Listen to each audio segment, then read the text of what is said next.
of a quick introduction in case you don't know who we are.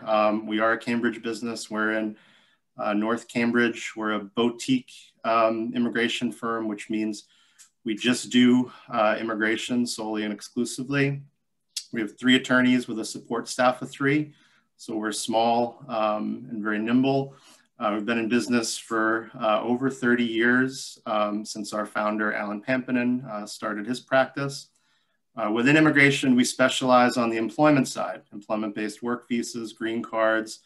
We really like to kind of get into the weeds and the details and give cases and people time and effort. We really like the people. It's part of the reason why we do it. So we really do seek to personalize the experience and work with us. You will hear from and interact with your attorneys. I myself am in my 14th year of practice, of about 17 and a half years of experience in the field overall. I love immigration. It's all I've done professionally. Sylvia, you want to say a little bit about yourself? Yeah, sure. Love immigration as well, and started with employment-based immigration. I'm in my 6th year of practice, and I am originally from Italy, so no guesses on where the accent's from.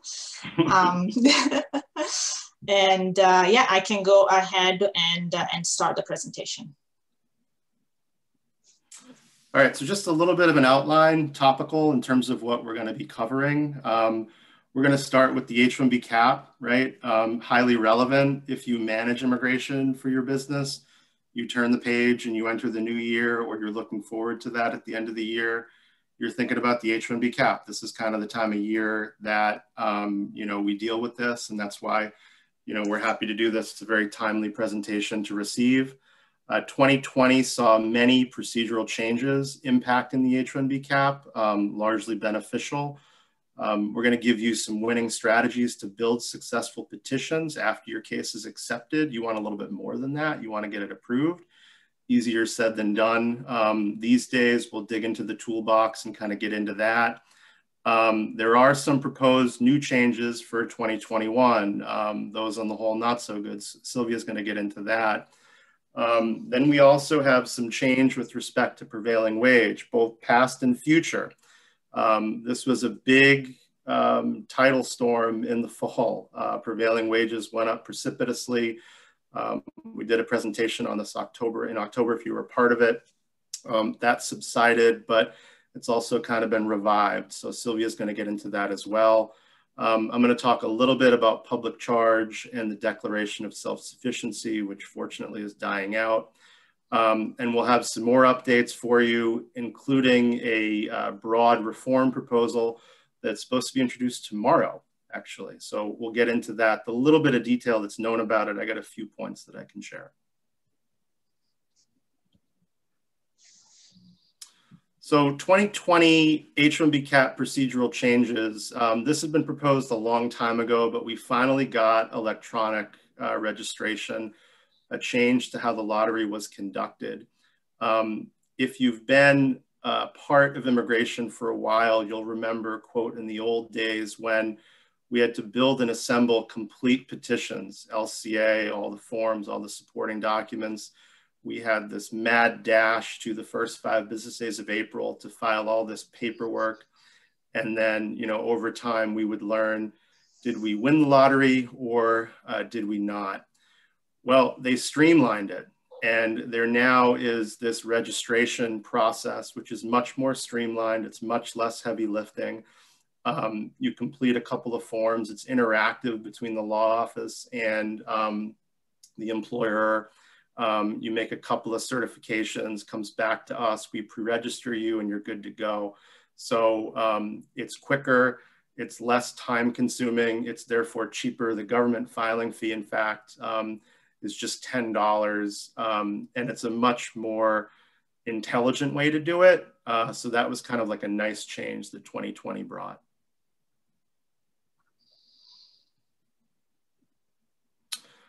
It did shift the timelines. One caveat among many that we'll have to offer today is that the dates you see on the screen for last year, we don't know what they're going to be for this year yet. But, in essence, historically, you would do all this work the first 3 months of the calendar year, January, February, March. to file, submit those first 5 business days of the month of April. That's different now, and it's kind of shifted forward a little bit, and it's a little bit broader. So, you know, what we're doing right now with our clients is we're identifying cases that they want us to pre-register. Last year that happened from Sunday, March the 1st. We had many people in the office that day. It concluded on March the 20th. And, you know, that was when we got everything in. There's no advantage the 1st over the 20th. You know, any one of those days was sufficient. Last year, Saturday morning, March 28th, I woke up to an email that said, here's all your winners. Again, much more efficient than in years past. In years past, we might start to see our lottery outcomes mid to late April. It continues into May. It might not be done until June. This was much quicker. Then by rule, you get at least 90 days in which to build and file your petition. So that lasted last year, the initial batch of selections. There was a second, which we'll get into in a little bit. You had that 90-day period that you know, ended on June 30th. So instead of being kind of first quarter into the first 5 business days of the month of April, you had activity beginning in March and going all the way through the end of June. So it kind of shifted, and it definitely delayed some approvals. I actually got my last approval on a cap case I filed last June, last week. So it's a little bit broader window of time as a consequence of that. So I think I touched on much of the beginning of this first slide. The caveat again is that timing, we don't know what the dates are going to look like right now. We're telling our clients, obviously, when we know that, you'll know that. You know, for now, just identify the individuals that you'd ideally like to sponsor. Typically, those are students on optional practical training. You know, everybody graduates to get at least 1 year to work. If you studied in a STEM field and your employer is an E-Verify participant, that then grows to 3 years. Usually that's the lion's share of the crop of beneficiaries in these cases.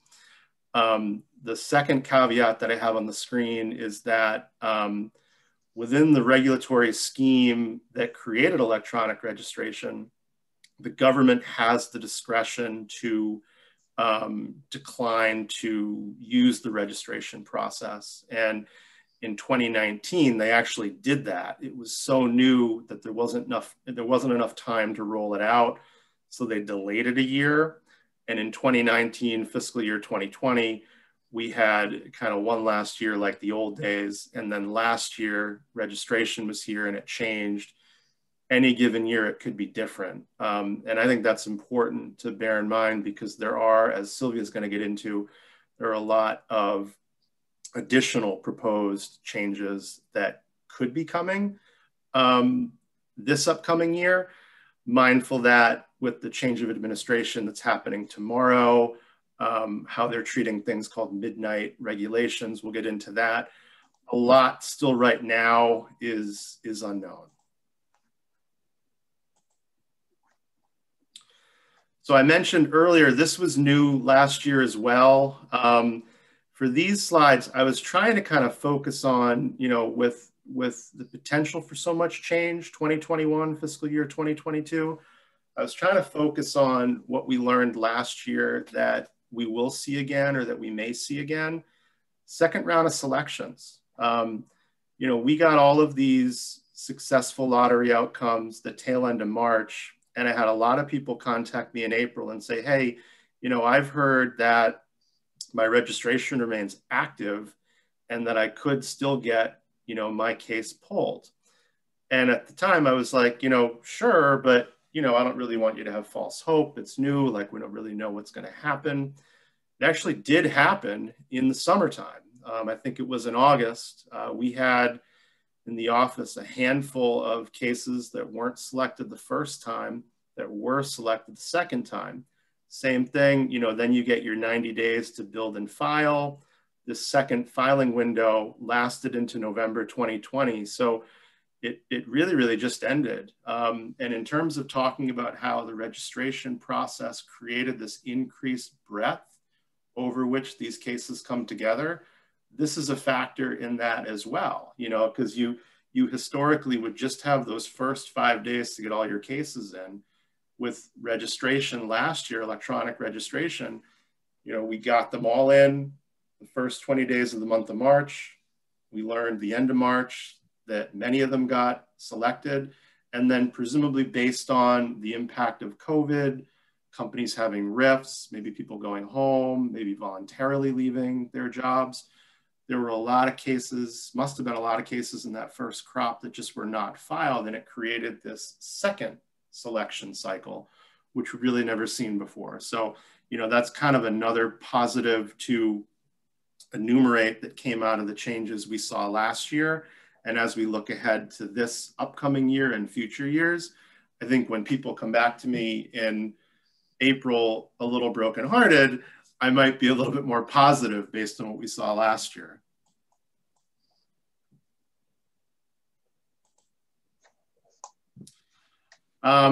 Everybody likes the data, right? You know, I tell my kids, study data science, don't be a lawyer. So, you know, just to get into the data a little bit, for H-1B cap, there's only 85,000 to go around. That's your statutory cap or quota. It's been that way for a long time. The reform proposal that's coming tomorrow, what I read this morning, it is not going to change or increase this number in any way. Again, bear with me. We're sharing the details that we have. They're kind of scant. They may change.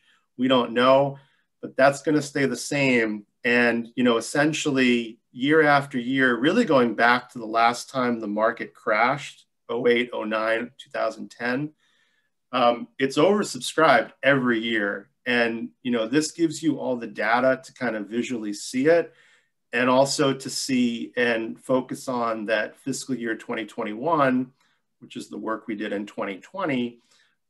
They got nearly 275,000 submissions through electronic registration. So that was the highest ever.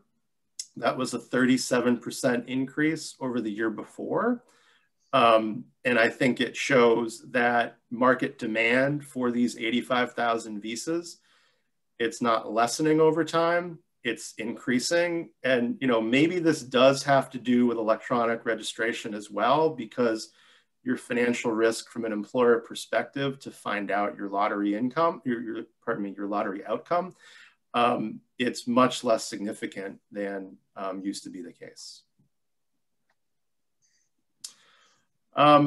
So when I was putting these slides together yesterday, it struck me that it was all really procedural, and procedural can be kind of dry, boring. Civil procedure is the worst class in law school.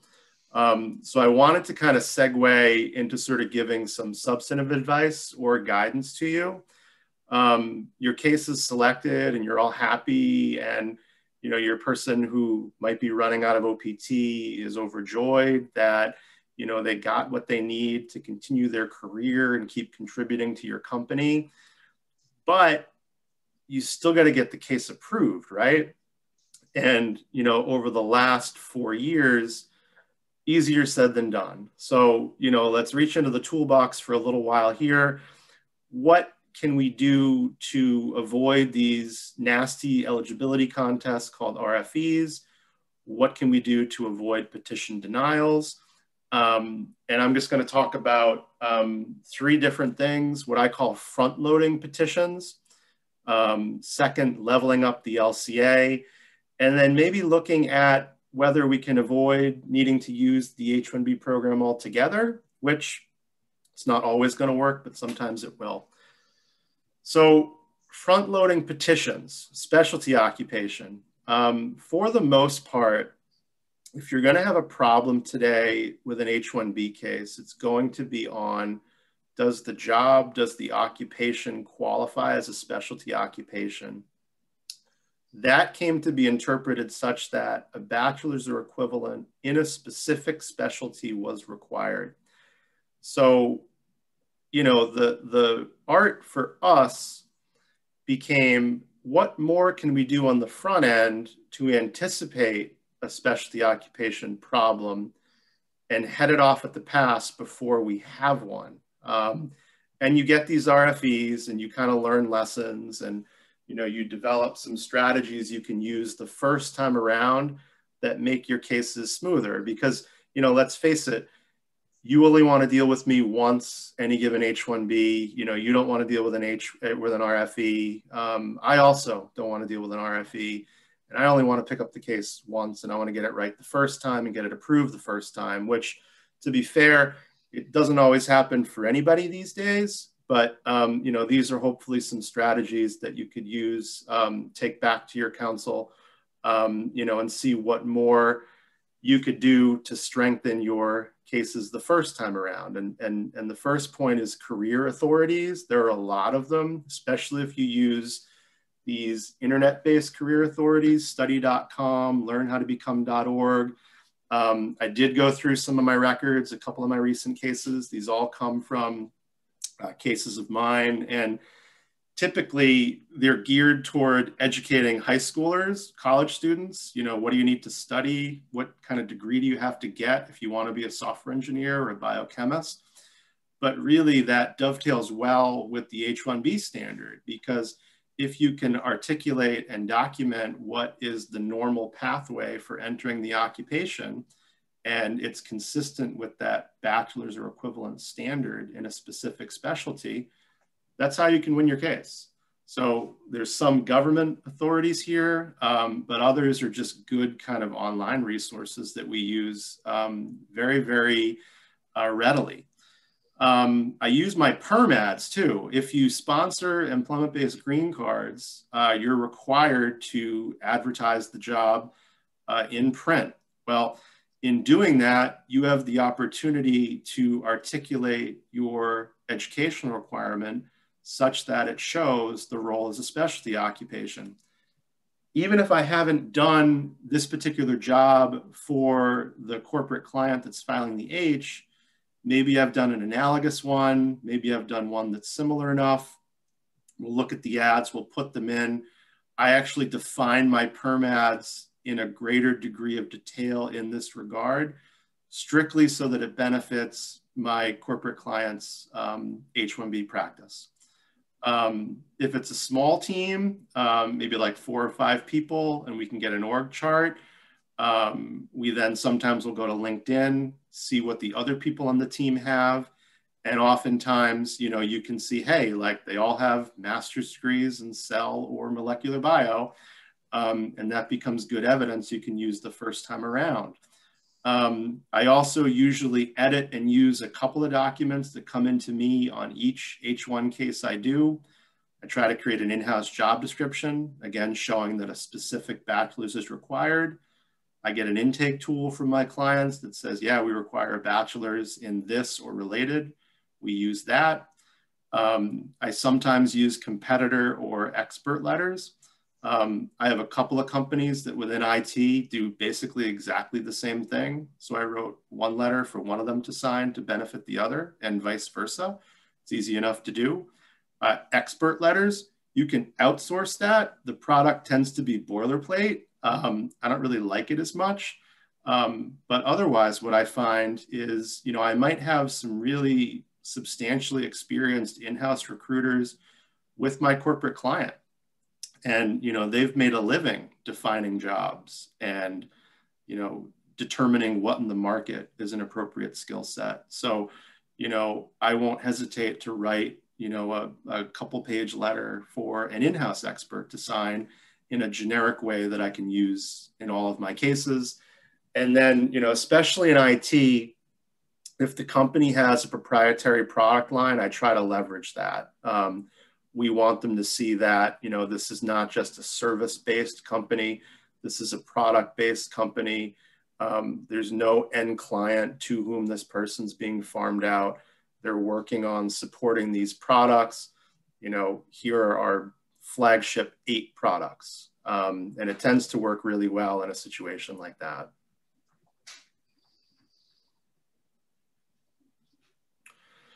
So leveling up. So level 1 jobs is also kind of a red flag today, and it's been that way for the last few years. From the government's perspective, it can connote some inferiority, even though just a bachelor's is enough to qualify the position, and H-1B jobs, can be validly true entry-level occupations. If you can justify maybe leveling up and moving off of level 1, that can benefit your case. So even if it is bachelor's in 1, bachelor's in 2, something that would otherwise be true entry level, maybe there are some special, unusual skills that the employer requires that can justify leveling up to level 2. And Sylvia is going to touch on this as well. This could become a big part of the battle this coming cap year or in future cap years if new regulation promulgated by the outgoing administration toward the end of their run does stick around and take effect, which again, for now, we don't know what's going to happen. So just be identifying your cases, identify your individuals, and then you just have to kind of see what happens over time. What we mean by midnight regulation is anything that was promulgated by the outgoing administration from time of election to time of inauguration. The new administration has said those are all going to be suspended for at least 60 days so that we can look at them. So there's actually quite a few that impact immigration among other areas, and it just kind of remains to be seen what's going to happen there.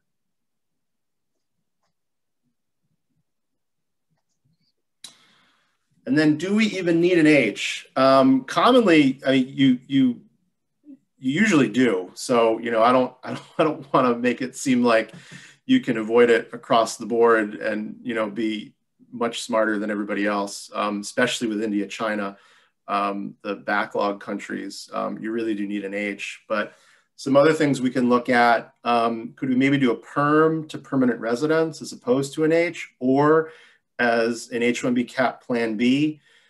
I use this with my corporate clients. If the nationality is not India, China, I can probably get them an EAD through a green card case, if not a green card itself, over the 3 years that they have OPT. The deeper they are into that OPT period, the harder it is to execute this. But if we file for somebody, say from Malaysia, and the person's case is not selected, sure, we can try again next year, we can try again the following year, but we could also maybe try like a direct green card as your plan B, planning for the possibility that you might never get an H1, which is possible. There are certain select nationalities that open special doors, Canada, Mexico, Chile, Singapore, and Australia, kind of a strange conglomeration, but I had this morning. Somebody had a question on, hey, this person only has one chance. What are the alternatives going to look like? One of my first questions was, well, what's the nationality? Maybe you hit a home run and the person's from Chile or Canada or Mexico or so forth. We can look at any type of a pathway to work authorization through a spouse. I give 3 examples here.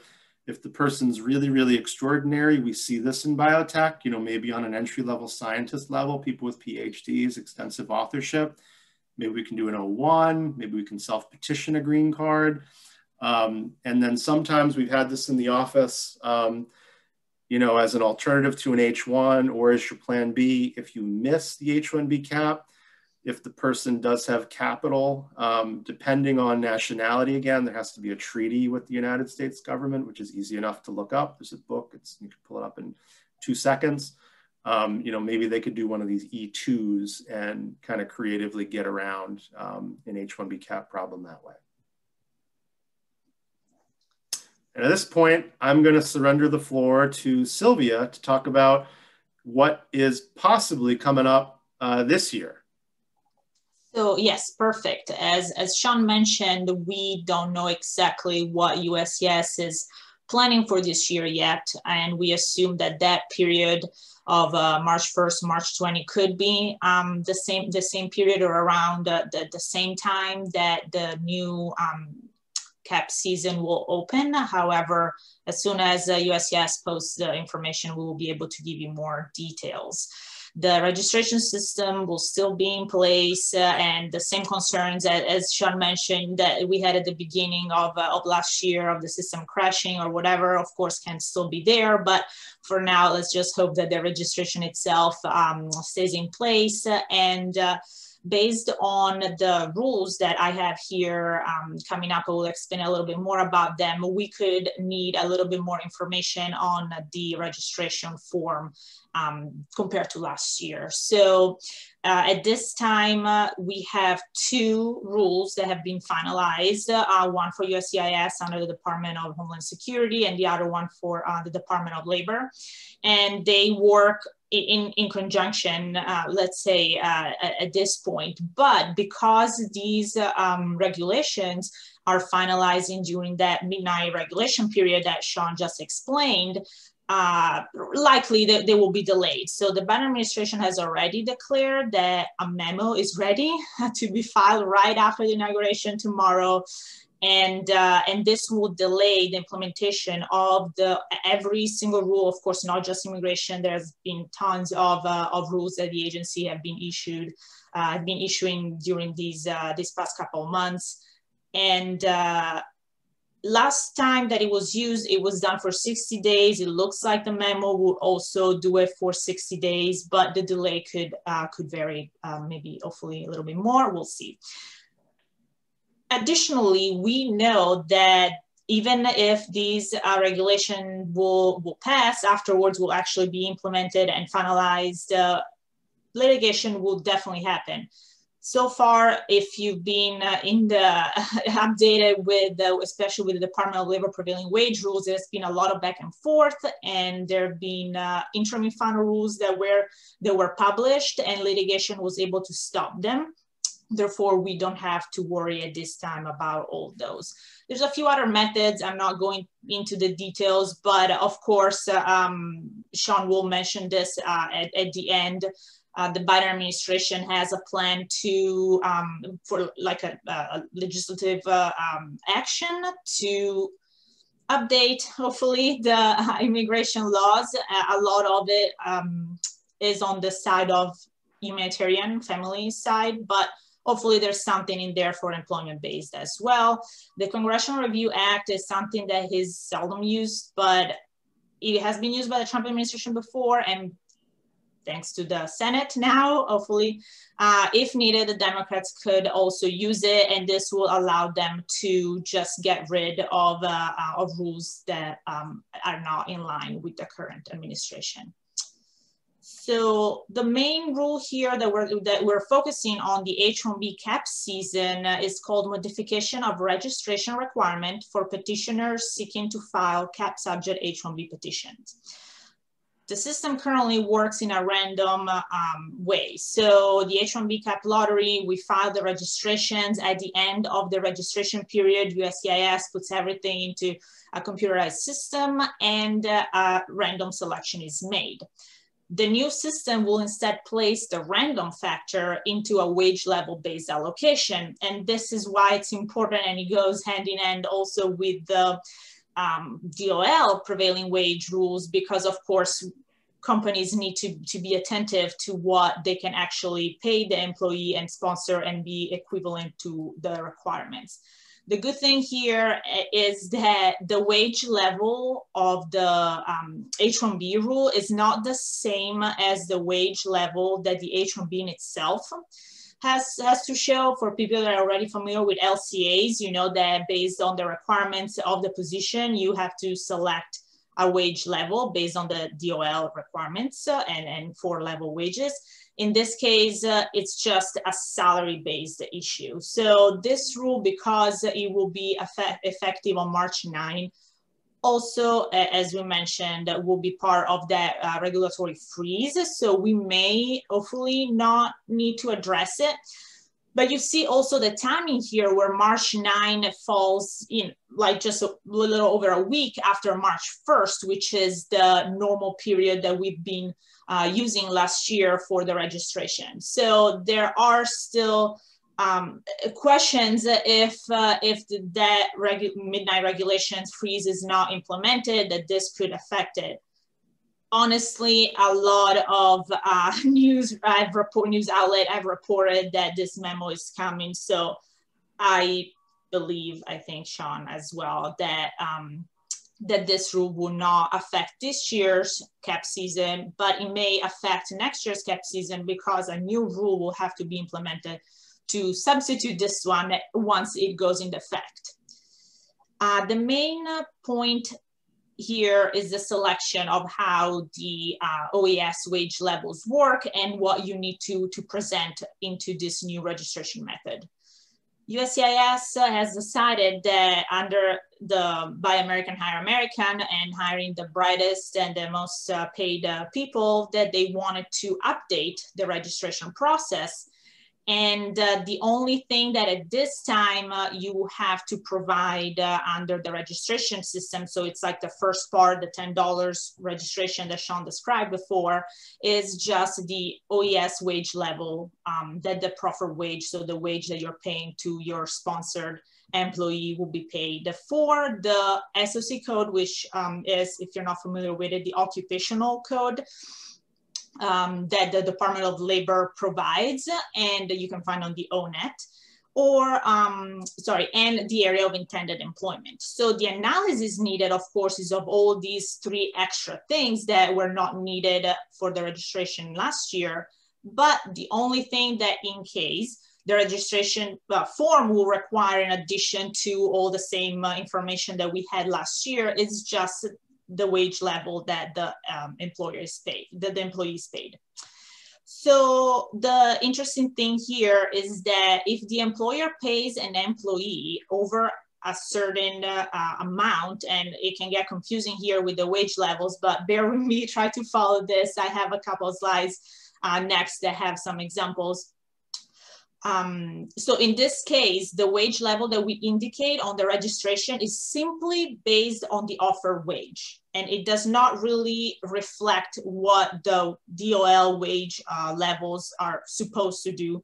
So to track the minimum requirements, experience, and occupation and all that. So it is a little confusing how USCIS is trying to use the wage system to do something that the wage system itself is not supposed to do. So for now, let's just think it.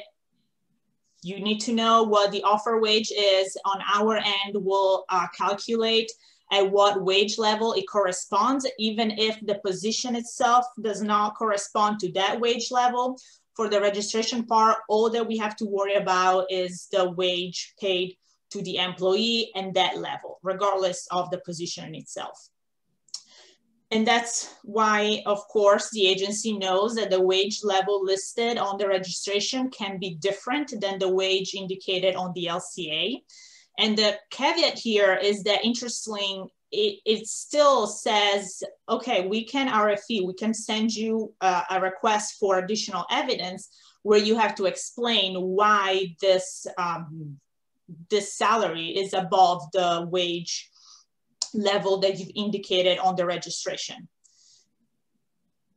If you have questions about this, let me know in the chat, in the Q&A afterwards. I can explain a little bit more. I don't want to go too into details here because it can get complicated, but hopefully just think about, know the salary, and we'll calculate it, the DOS level.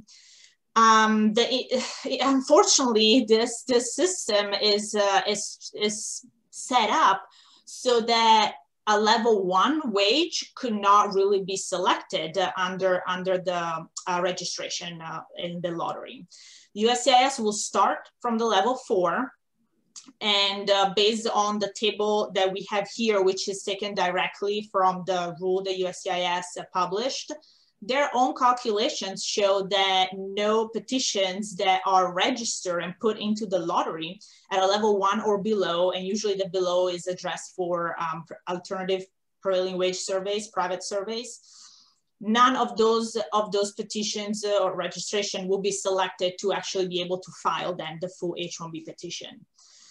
And this is very unfortunate. That's why, as Sean mentioned, it will be important to note and maybe to work on that level up strategy that we announced. So in this case, we know that these are just like, you know, the data here is just what USCIS has calculated so far. And if a category, so the level 4 is oversubscribed, USCIS will still run a random lottery out of that specific wage level.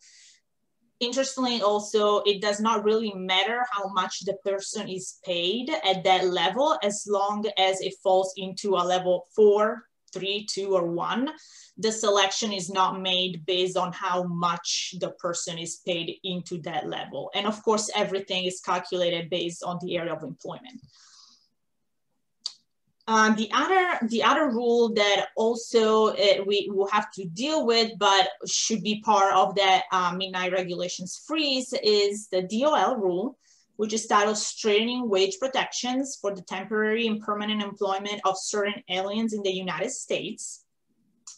This rule changes the way that the Department of Labor will do the computation of the prevailing wage levels. If you're already familiar, there was an interim final rule that was published in October, and that was a little bit of a nightmare for everybody. And in that case, we adopted a couple of different solutions, like using the private surveys, leveling up, and well, in that case, for the wages, it wouldn't be good if the wage didn't go up enough. But there were techniques that Sean already mentioned, and we can still use them using all other categories. Here, you know, as just a little bit of a background in case you're not super familiar with it, but the 4 wage levels start from level 1, the entry level, level 2, qualified, level 3, experienced, and level 4, fully competent. These levels correspond based on the job zone occupations to different requirements. So as you know, the H-1B needs a bachelor's degree as a minimum for entry into the occupation. And the level 1 used to be, and what at this point still is, the 17th percentile. Level 2 instead is 34th, level 3, 50th, level 4, 67th. So if you go on the OFLC, you will see now the same wages that we've been dealing with since July 1st, when the DOL changed them. In this case, it is important to know that the most common job zone occupation, it's a job zone 4, a bachelor's in 2 gives you level 1. But if your position requires 5 years of experience, you're bumped up to a level 4. And this is important to know because let's look here at the current ping pong that we had on the prevailing wage changes. So on the first column here, you have what we had up to 10.7, and I would say what is also now in place, right, for the 4 levels. Then we had a little parenthesis where we had an interim final rule that was struck down by the courts in December.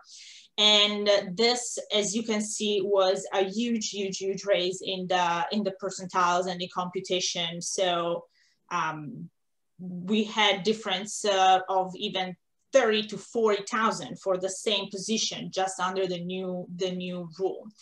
So after that one was struck down, we're back to the first column here, but the new final rule that is supposed to start on March 15 and hopefully will be delayed with that 60 days freeze, brings back things a little bit into perspective, but it's still very high.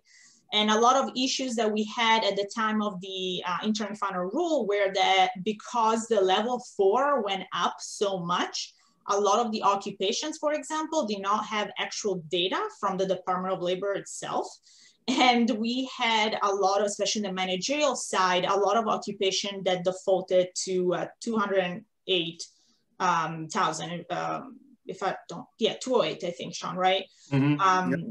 Yes, and it was just a disaster. So USCIS and DOL are working on this, and DOL actually stated that there should not be that issue again with the new final rule. The new final rule also has a phased implementation. It's boring, confusing, so I'm not going through it. If you think that you're affected, of course, even after the 60 days, or if you're just curious before the 60-day pass, we can definitely provide you with more information on how the phases go through. And there's a different phase with different levels also for people that already have a green card process in place. This is just a curiosity, really. I wanted to put it out here. This image here shows two graphs, the fiscal year 2017 and the fiscal year 2020.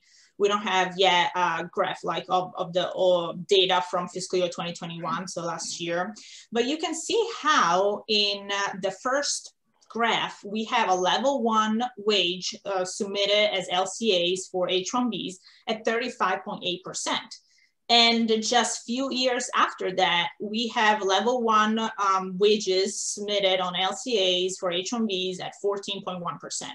So it's definitely a big decrease. And this, I think, is really mainly because USCIS is already trying to attack the H-1B program, not just with these rules and final rules that were finally, unfortunately, finalized, but also through policy changes. And Sean mentioned this before, we had level 1 and very harsh specialty occupation RFEs that needed to be addressed. And it seems just that these new rules are another step towards eliminating the option of level 1 for H-1B workers. So both, of course, the registration just is specific for the CAP cases. Remember that there's also an option for CAP exempt or concurrent H-1Bs. So there's some other option available out there, but definitely the prevailing wages will apply to anything that requires a labor condition application or a prevailing wage determination. And these are, of course, H-1Bs, H-1B1s, E3s, and the green card that are done through labor certification of a perm process. I have here options.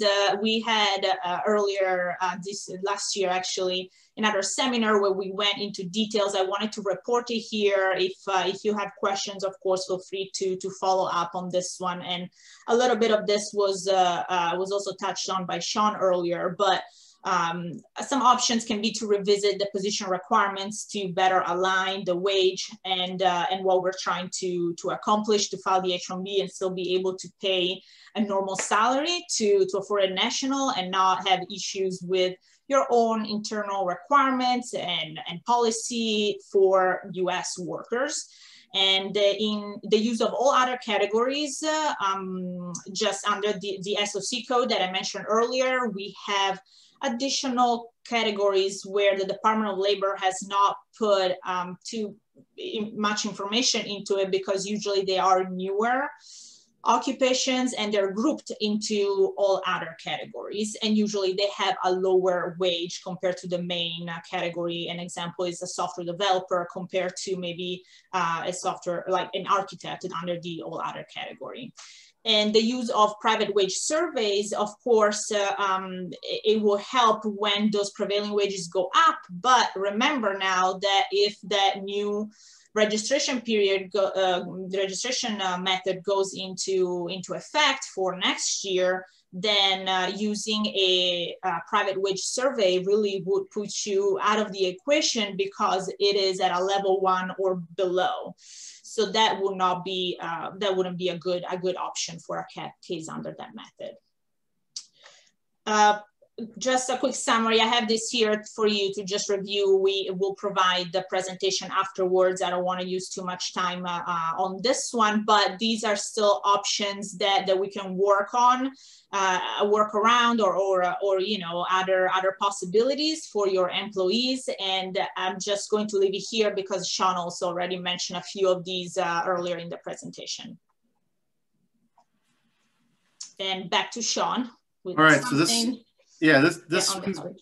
this swings back to me, and just to go quickly, Public charge since about October has been the bane of my existence. There has been an increase in employment-based adjustment of status filings.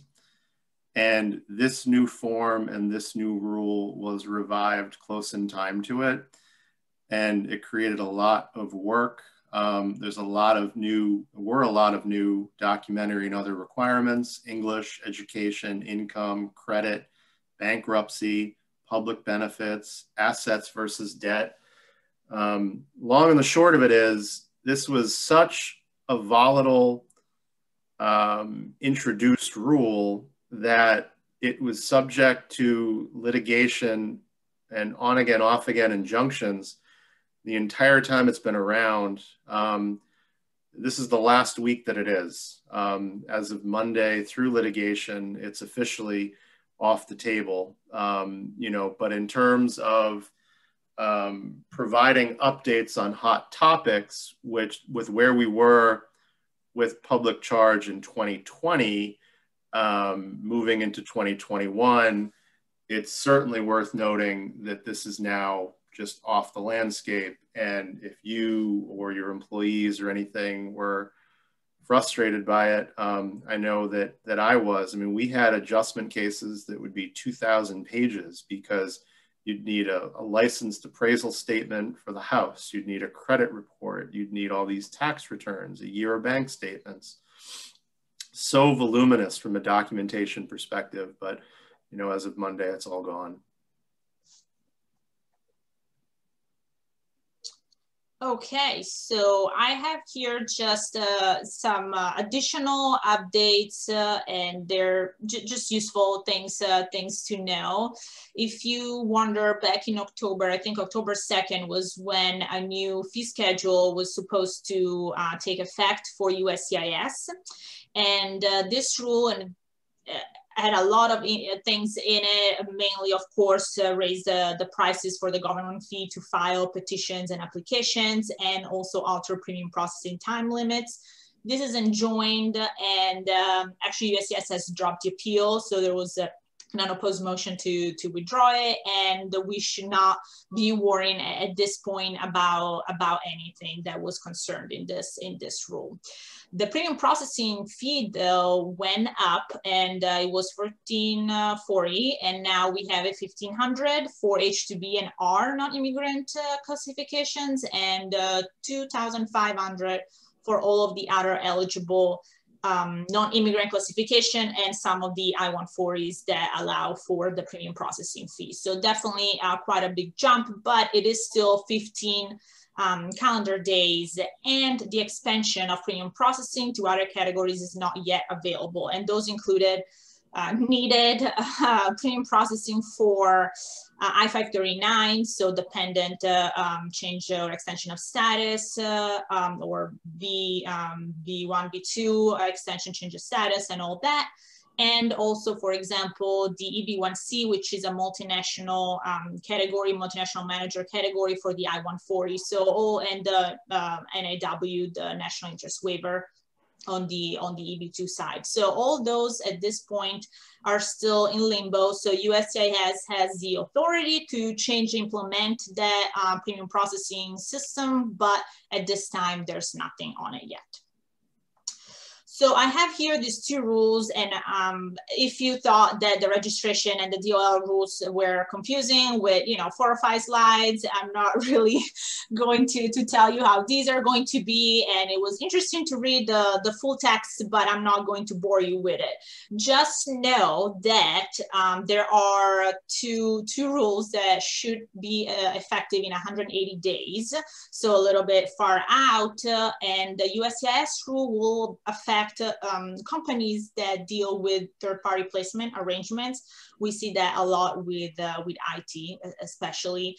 So USCIS revised the definition of employer-employee relationship to take in some common law definitions, so that the third party, also called secondary employer now, would have to file an LCA and an H-1B for the same H-1B worker that you, as the petitioner and primary employer, and the person that has the H-1B worker on payroll, also have to file. So it's confusing, and it seems very cumbersome how it's going to be implemented, but the Department of Labor has issued a couple of memos and guidance on its bulletin here for how DOL is interpreting this USCIS definition and how it will work from the LCA and compliance perspective. So for now, just know that they could be there. They will need their own webinar to be explained if these come into play. But as I said, it will be part of that freeze, and they are also supposed to be effective 180 days after publication. Something that a lot of people and a lot of employers have F1 students on OPT and STEM extension working from them. Just so you know, in case you missed it, ICE, the U.S. Immigration and Customs Enforcement, has established a new unit to report the status of OPT program, and therefore also STEM OPT and its training program form associated with it. This at this time, by this administration, of course, was seen as an enforcement tool, but hopefully something good can come out of it. It seems that the Biden administration would really not be concerned with this, so it's something that should stay in place. And just something on COVID-19 and travel, all the bans should be are still in place, and those as executive actions, those are easier for the new administration, for Biden to just undo or modify as needed. So that stays in place, and we'll see what Biden does on all the different proclamations that have affected both COVID and travel, and just some specific immigrant visa and non-immigrant like the H, L, and J. So from January 26th, the CDC will require all air passengers entering the United States to have a COVID test to present a negative results. And this also applies to US citizens and legal permanent residents. This is just the last slide that we have. It's actually already out of date. We wrote it yesterday.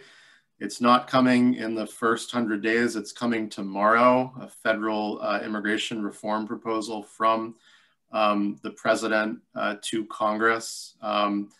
It will include a pathway to citizenship for undocumented populations. I got some more details this morning that I don't have on the slide. Increased use of technology at the borders. DACA recipients would be able to apply for green cards right away. Mentioned earlier, there would be no increase to the H-1B cap number. We'd stay stuck at 85,000. You can recapture unused employment-based immigrant visas from past fiscal years. So going way back when, if there were years where they were not all used up, those could all be kind of trudged back up and used. That could really benefit employees you may have in the green card pipeline, especially if they're from India or China.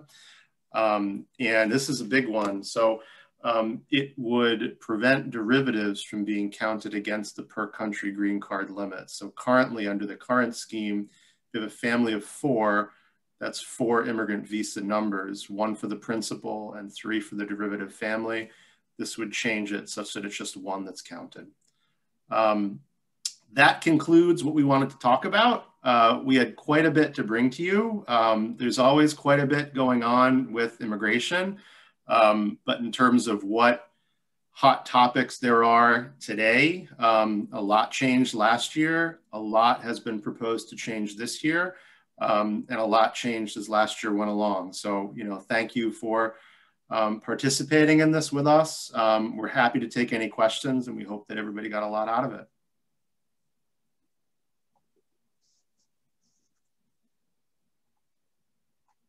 And as we said, if you have questions, just you're free to unmute yourself, type it into the chat, and we'll address them. Don't be shy.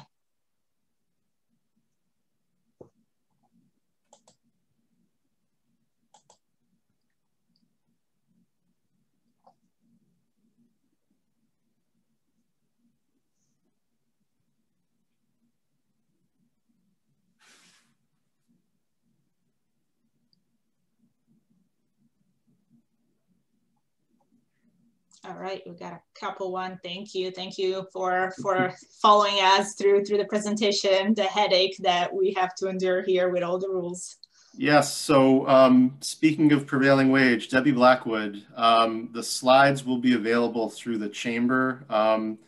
You have my email address. You can also email me, and you know, I could certainly get them to you. You do enough for me, so.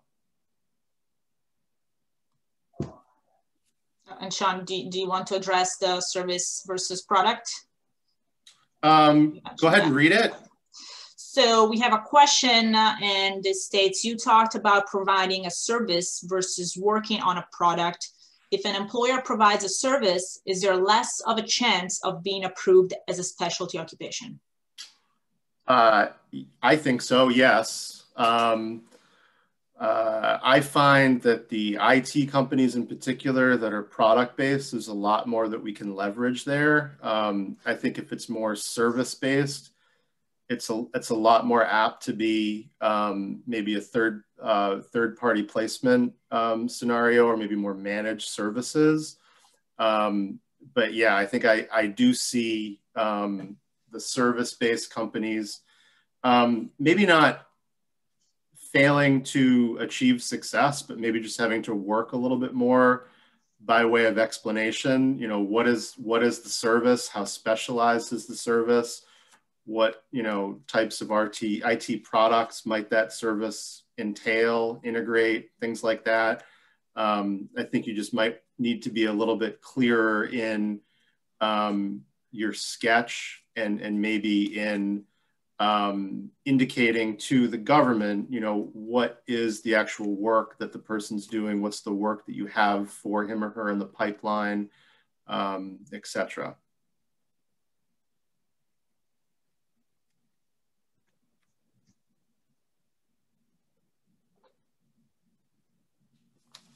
So the follow-up there is, we are definitely specialized in environmental health and safety consulting in life sciences, but definitely something to explore. Thank you. So thank you, Jillian.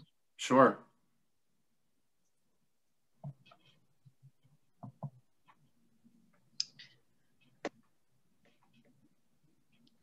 Does anybody else have any other questions?